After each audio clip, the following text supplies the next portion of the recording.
Hello everybody, welcome to the video game show. I am Sean. First off this week, lots of Microsoft news. Alright, so let's get going on this stuff. Microsoft points are being done away with. I actually turned my system on during the week, and my points were actually automatically converted over to money. So now all your points, you can still buy them out in the store, but they're going to be converted to money when you put them in your system. Really good, makes things a lot easier, makes things make sense. The marketplace is going to be now called the Game Store. This is to help easily identify this, as well as the music store and the video store. So this is a good change, and they're trying to make everything nice, smooth transition from the Xbox 360 to the Xbox One. Speaking of the Xbox 360, it's going to actually be supported through 2016. So this is really cool. They're going to have many more games that are going to be new for the 360. It's not just going to be cut off, and hopefully this will help out a lot of people that don't upgrade to the Xbox One right away. Now when you upgrade to the Xbox One, you're going to have an option to play with 8 controllers. This actually outdoes anything the Xbox 360 does, and it actually outdoes the PS3 by 1. The PS3 was up to 7, this is up to 8. There are lots of options you could do with this. I don't know how many I'm going to do with it, because 8 people around one TV is going to be pretty tough. But you can play some FIFA, play some Madden, 4 people on each side. I really don't know what it would be like if you're playing with 4 people per side on Madden, because I already know that playing with 2 people on each side is a little hectic, because you have too many people picking too many other people and running the wrong routes, and it just gets a little hectic. 1-on-1 is great. 4-on-4 can be a little crazy. We'll see what happens. Maybe FIFA might be different, so we'll see about that. Last bit of Xbox One news right here. They announced the release date. They have a tagline, and the future begins on my birthday, November 22nd. This is a big day for Microsoft, because apparently the Xbox 360 was released on November 22nd, so that's why, I guess, a big reason why they chose this date. I don't know why they did this. They're giving PlayStation 4 a week head start, and they're not sticking to their guns with a good game like Call of Duty, who's actually really invested in them, and they're really invested in them. If they were to launch that the same week, the same day, that would have done really well. Like I said, I was hoping it was going to come out either on the 5th or the 8th. So we're not going to see that happen. Now it's going to be the 22nd. That's 2 weeks after what I thought, and 1 week before Black Friday. So hopefully they'll get a lot of their stockpile of systems together and have enough for Black Friday that weekend, because it's going to be crazy. I know that. And they have to make 2 different types, because there's the day 1 edition and they're going to have a regular edition. So this is going to be pretty crazy. We're going to see what happens. We're going to see if they succeed or not, who's going to come out the gates faster, and who wins the first month of the console war this generation.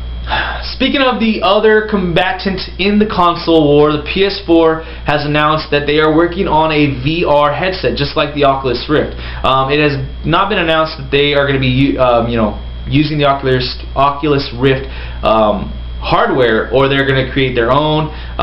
They are still going to support Oculus Rift, and they're going to have their own as well. So I guess this is kind of like which one do you want kind of thing. Well, it's a grab bag. We'll see where it gets from there. All I've seen from people that get to use the Oculus Rift is that it's life-changing, and it's some new way to view video games that you've never seen before. Virtual reality actually works with this type of mechanics hardware. So we'll see what happens if PlayStation 4 or Sony can duplicate that with their own headset. Also announced this last week is that the 3DS is going to have themed 3DSs coming out September 27th. There are going to be 2 of them. It's going to be red and blue, and they're going to feature characters from Pokémon X and Y on the front. And this is coming out a little bit, I think it was a week before Pokémon X and Y actually released. So they're trying to pump people up for that game. I know I'm pretty pumped for it. I'm going to be getting it. I'm going to be jumping back into Pokemon for the first time in, shoot, I don't know, like 10, 11 years. So we'll see how this goes, and I'm pretty sure these are going to be big sellers as well. A bit of cool video game news: Stan Lee is going to be in Lego Marvel Superheroes. This is really cool. He's going to be playable. He's going to be a playable character, and it looks like he's going to have multiple types of powers depending on what level he's in. They showed him using Spider-Man's web. They showed him hulking out. They showed him using powers of the Fantastic Four. It looks pretty interesting. I'll connect a link. I'll put a link down in the description showing you the trailer of this. So it looks pretty interesting, and the game's going to be pretty good, I'm pretty sure, considering all the Lego games never get any bad reviews. They're always pretty good reviews, so we'll see what happens. And GTA 5. Have you ever been just wanting to be too legit? You know, just too legit to quit? Well, GTA 5 wants to be too legit. GTA 5 wants to be too legit. They want to be too legit to quit. So what they did was they hired gang members to voice the voices of gang members in their game. They wanted to be as realistic as possible. They even hired a guy who had just gotten out of prison the previous day. Will this make the experience more, realistic? Maybe. They might have a different tone of voice compared to a different voice actor, because they, live the life, so they might, be able to replicate their feelings in certain situations. We will find out when the game comes out on September 17th. It's only, 2.5 weeks away, so we'll see what happens. Beyond Two Souls is going to have a demo coming out in October. October 1st is for the US demo, and October 2nd is the European demo. This demo is going to come with 2 stages, one as a younger Jody and one as an older Jody. So we'll see what happens. We'll get the gameplay. I saw this game at GameStop Expo. It looks pretty interesting, and I'm kind of excited about this one, but at the same time, I just don't know. I want to play Heavy Rain because it's made by the same people that did Heavy Rain. I want to play that, get a taste for that, and then possibly jump into this one later on when it comes out. Alright, so last thing this week, I actually am doing a video game of the week this time, and the video game of the week is Madden 25.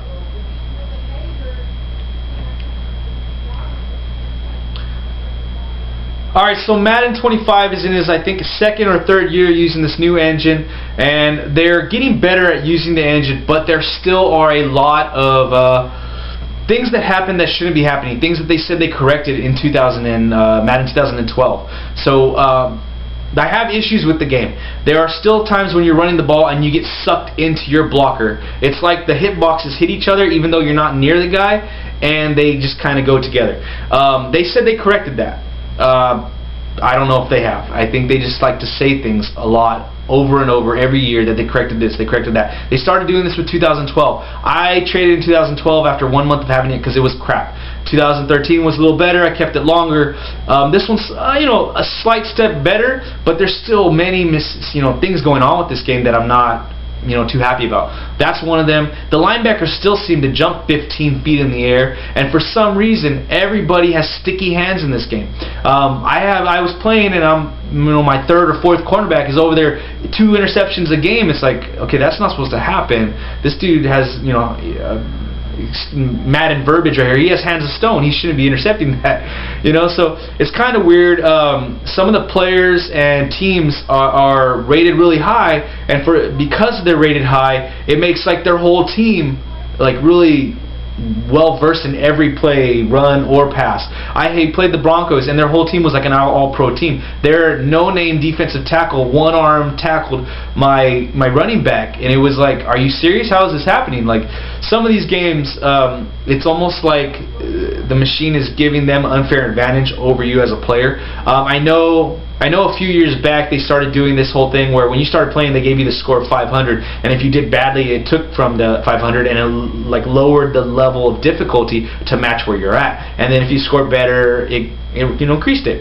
So this one seems like it's going kind of beyond that, because every level of difficulty in the game seems to me as it's gotten more difficult.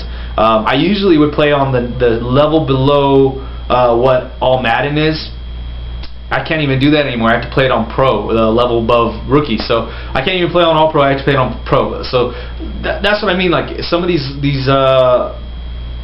the way they're designing these games, the way they're designing Madden every year, something's got to change.